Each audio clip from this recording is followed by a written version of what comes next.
Warning. This show contains adult political themes and language. Liberals and little children should cover their ears.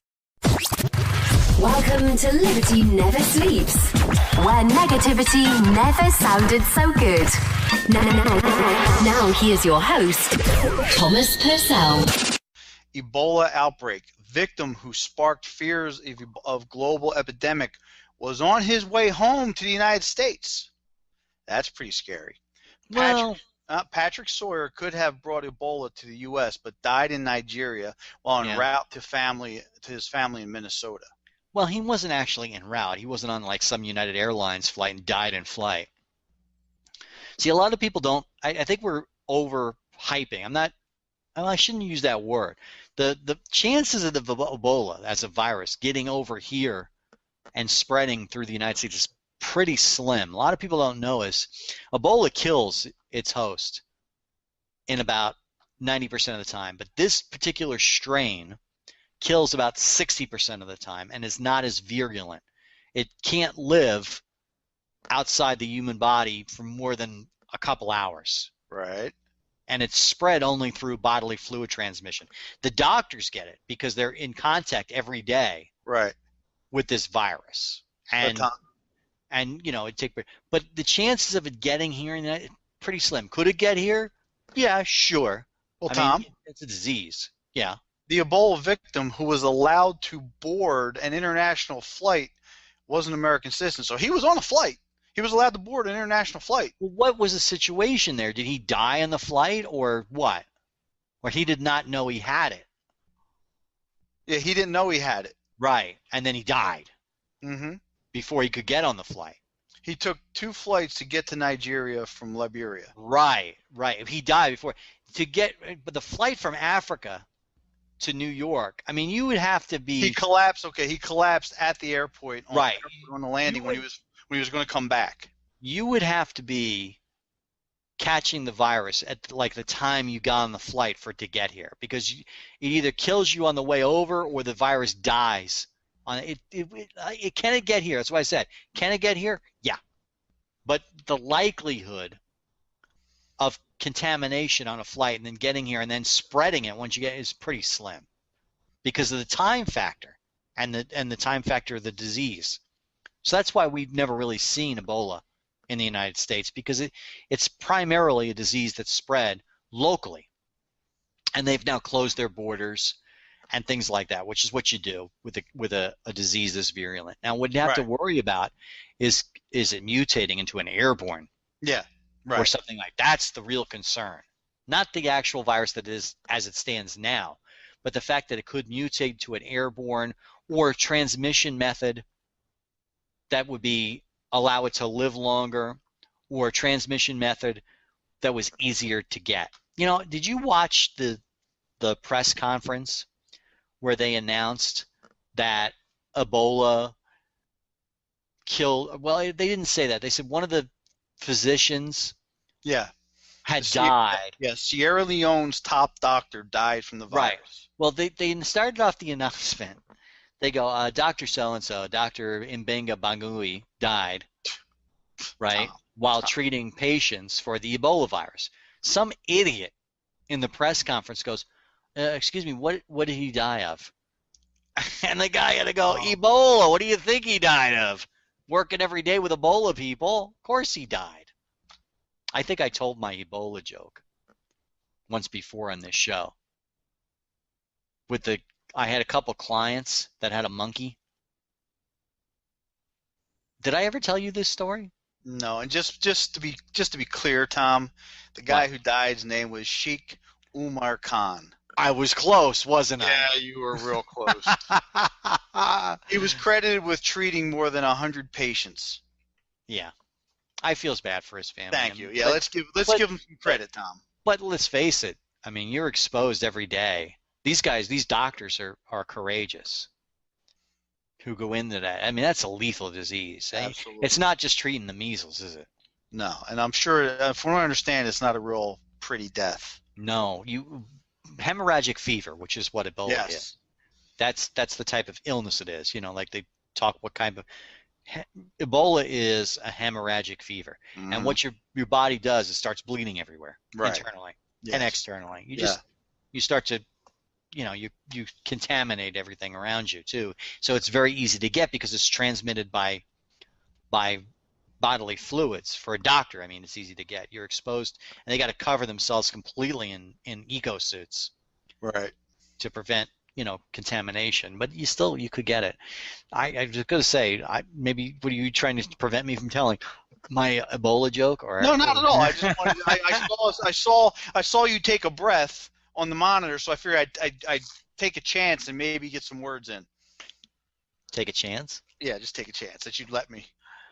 Well, I was going to tell the Ebola joke. Well, go ahead. I had a couple clients who had a monkey as a pet. And I was getting pissed off because I was doing a presentation and the monkey kept screaming. Oh, you did tell me. Yeah, I think I told you this joke where I said to them, "You better buy something quick before they're feeding you pancakes under the door, because it's the only thing that'll fit when you got the Ebola virus." How did that go over, Tom? Like a fart in church. You didn't get the deal, Tom. You didn't get the account. I didn't care at that point. Yeah, I know, Tom. As soon as you say that, it's pretty obvious that you've hit your patience plateau. Yeah, I was notorious for that though when we were selling mattresses, as a low patience point with customers. Yes. I was one of those people. You know why? Because all my life, I've never really cared about money, making a lot of money. So it gave me a certain amount of intellectual freedom to say what was ever on my mind. And I didn't care if I got fired. I wasn't going to take abuse from customers. Do you remember the magic wand incident? Yes, I remember that. That's one of the funniest things I've ever heard. That's a company legend, actually. Yeah. We worked. Because I wouldn't tolerate abuse from a customer. And here's the story for the audience who's not. This is a legendary story. A customer came in to the store where I was working. This was 20 years ago, I think. And it's been a while. Yeah, but it's a good story. And he said, "Well, I'm here to pick up my frame. I had a custom ordered frame." It's a long story. And it had to be shipped in. It was not something we stocked. Right. And I said, "It'll be on our transfer truck. It's due in the store today." And we had a transfer truck that went from store to store with special orders from the warehouse. And you also told these people that you would call them. I will call them. The moment it came into the store. The moment it came in, I'll have it ready for you, and I'll even load it in your car because it's a heavy frame and that kind of thing. Right. And the transfer truck. Well, he told the guy says to me, "Well, the guy yesterday told me he would call me, and he never called." I said, "Because it hasn't arrived yet." So I said, "But before you lose your cool here and get upset. You didn't wait for the call, asshole." Yeah. I was trying to be nice about it. I said, "Let me call, and I'll find out where the transfer truck is. Right. Where on the route, and that'll be able to tell you about what time it'll be here."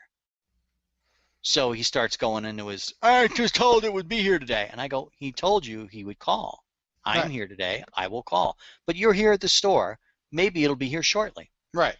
So I call up, I find out. I said, "Transfer truck is 2 stores away. Right. Be about 30 minutes. That's usually, it arrives here about 10, 11 o'clock. You're here a little early. I'll tell you what. I gave the guy $1 or $2. I actually did this. I said, there's a store, Kenny Rogers Roasters, chickens. Why don't you go have a Coke on me? And I'm sure the truck will be here shortly. And you enjoy a Coke, my treat, cherry Coke. They were famous for that. And then it's just a true story. I know.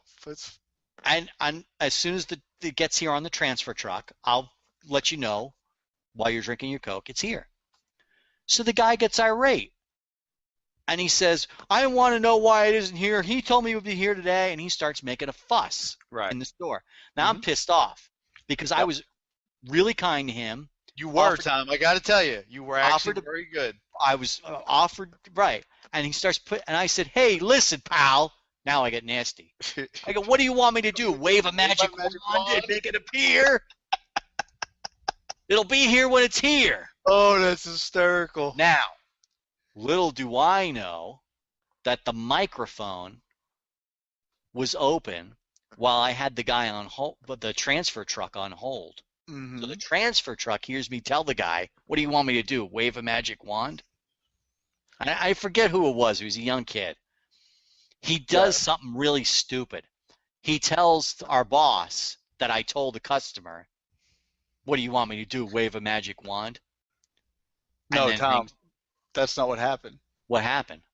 When they were on speaker, Yeah, he was the transfer truck driver was talking to you. The store he was at, yeah. our boss was also there. He heard. See, you I say thought it. he told No, John, he heard you say it. "Wave a magic wand." Now, Because John the called funny me thing up is, and told me what you said. right, John starts calling everybody up. He You hear called what me Tom up. said? He called me up to say, what, "Can you believe he said that?" And I'm sitting there going, "Yeah, I know Tom. Yeah, I can believe he said that." So, what's funny is the customer calms down at that point because he realizes, I think I may have crossed the line with this Yeah, guy. absolutely. He goes over and have a Coke. Transfer truck arrives. Frames. I go, "Your frame's here, sir." I said, I loaded up the frame. Have a nice day. I was very kind to him. Right. Went on his way. He went happy. And now John comes in the store because he's now hot-footing it over. And he says, "Did you tell a customer that?" What? I said, "Yes, I did. I didn't deny it." You know, he gave me a chance to deny it or come up with something. Yeah, because he Well, wanted what's to your explanation? I said, "The guy got out of hand." I said, "I had to calm him down real quick," and it did. Yeah. He says, "Well, if you ever do that again, I'll fire you." I go, "Okay." I'm surprised you didn't fire me right there, straight off the bat. Well, here's the thing, Tom. This is the thing. You know, still. I'm not to this, Nordstrom's, for Christ's sake. Let's see, that's exactly right. How many companies who used to preach the "customers always right" credo, how many of those companies are no longer here, Right. or they almost went out of business and they had to change that credo? That's right.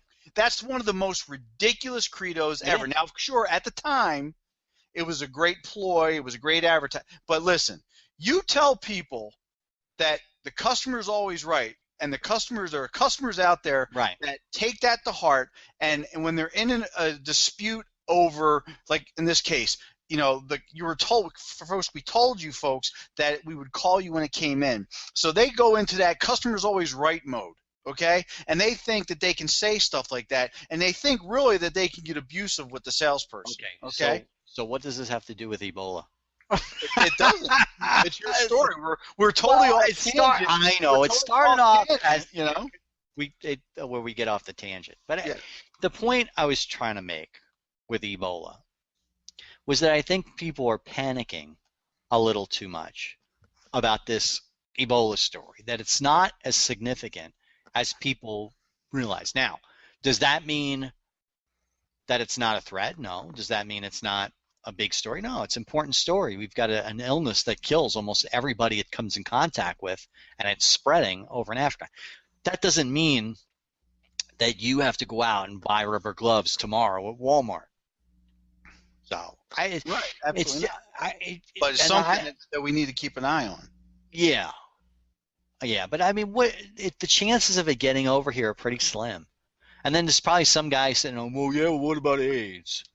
Well, AIDS was a little different. AIDS had a gestation period of 5 years on the average. Right. You could be carrying it for 5 years without symptoms. And not know it, right. Right. That's why it got over here. I mean, sure, it's going to happen.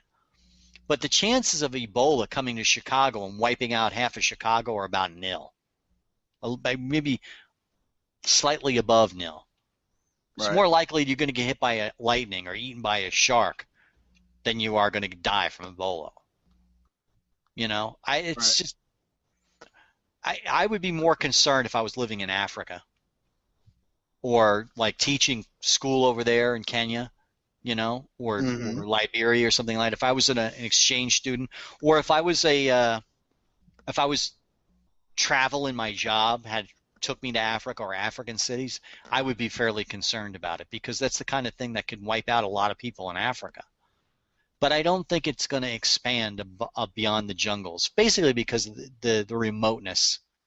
And it comes from unsanitary living conditions, which is what most of the third world lives in. I saw a story about some couple from China flying on an airline from China to New York, and they let their kid take a poop on the plane seat because they didn't think there was anything wrong with that. they laid out some newspapers for the kid like he was a Cocker Spaniel, and he took a poop there on the seat, and the stewardess would tell him, "Go to the bathroom, for Christ's sake."